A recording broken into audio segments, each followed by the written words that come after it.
All right, today we are doing compound independent events. So, we have studied probability. You have done it last year. Y'all are pretty well versed in probability. You focus on the probability of single events, for example, drawing one card or picking one cube from a bag. You also examine probabilities of either or event, two events occurring as compound. For example, winning either a raffle ticket or cash, drawing either a king or a queen. In this video, you will begin to investigate when one and another event both occur, such as flipping two coins or spinning a spinner multiple times. Here are your words to know. Please pause it here so you can write these down. We have compound events. That's the outcome of multiple events happening. Sample space, all the possible outcomes. Equivalent fractions, two fractions are the same. Least common denominator, the smallest common multiple between two denominators. For example, 5/12 and 3/8 has a common denominator. They have a common denominator that's 24. You also have more words. Dependent, where the outcome of one event affects the outcome of another. And independent, where the outcome of one event does not affect the outcome of another. Essential questions. Does the result of one event affect the other? How many possibilities are there? So I have some examples of some compound events here. The probability of rolling 1 or a 4. The probability of spinning red on a spinner and pulling king from a deck of cards. What is the probability of wearing a white shirt with brown pants? Those are all compound events because multiple things are happening.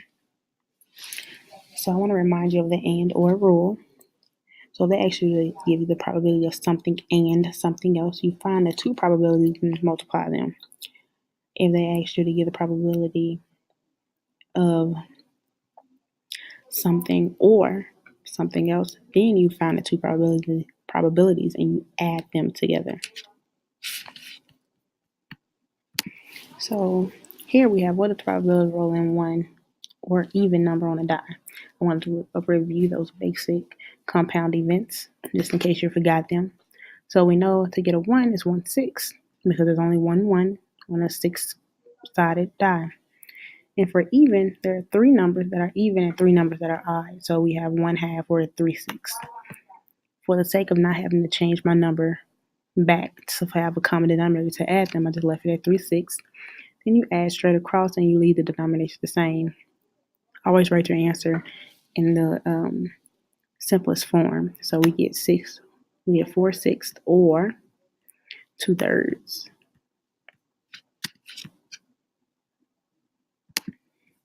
All right, here's another quick one. So we have these different chances of getting pizza, burger, and salad. What's the probability of getting a burger and a salad? So we know that a burger is 1/3 and a salad is 2/5. We want to know what's probability of getting one or the other. Since we see or, we are going to add, or is addition. We find the probability separately, which is 1/3 plus 2/5. We find a common denominator. Keep our denominators the same. Whatever we do to the bottom, we must do to the top. So what did I do to my 3 to get 15? If you said multiply by 5, you are absolutely correct. What did I do to my 5 to get 15? If you say multiply by 3, that is also correct. So we add the two, then we add our numerators together, keep our denominator same, and this is already in simplest form. All right, so now we have the same scenario, but we want to know what's the probability of getting pizza and salad. When you see and, you take the two probabilities and you multiply them. So pizza is 1/2, salad is 2/5. So we're going to multiply the two denominators to get 10, the two numerators to get 2. We're going to reduce it and write it in the simplest form. This part is just a review. So if you have forgotten this, please let me know so that I can pull you and we can talk about it. All right, so now let's talk about independent versus dependent.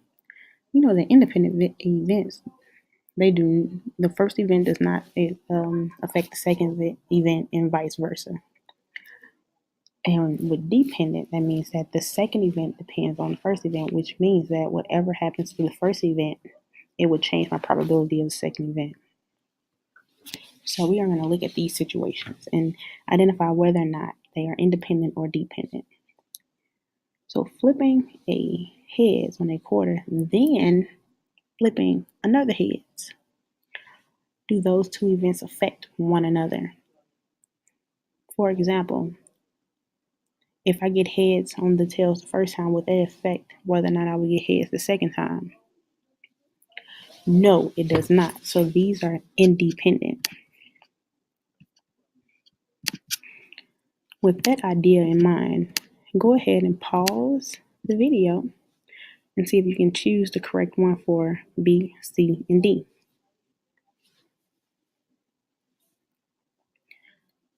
So we have choosing a jack from a standard deck of cards, not putting it back into the deck, and then choosing a king. The key part of this one is not putting the card back into the deck. It changes our total number. So therefore, this one is dependent. If you chose dependent, you were absolutely correct. Picking a blue marble from a bag, putting it back, then picking a blue marble again. The key thing here is we put it back so it did not change the number of my outcomes or my situation. So these two events are independent. We got independent, you are correct. The last one, rolling a 6 on a number cube 3 times in a row.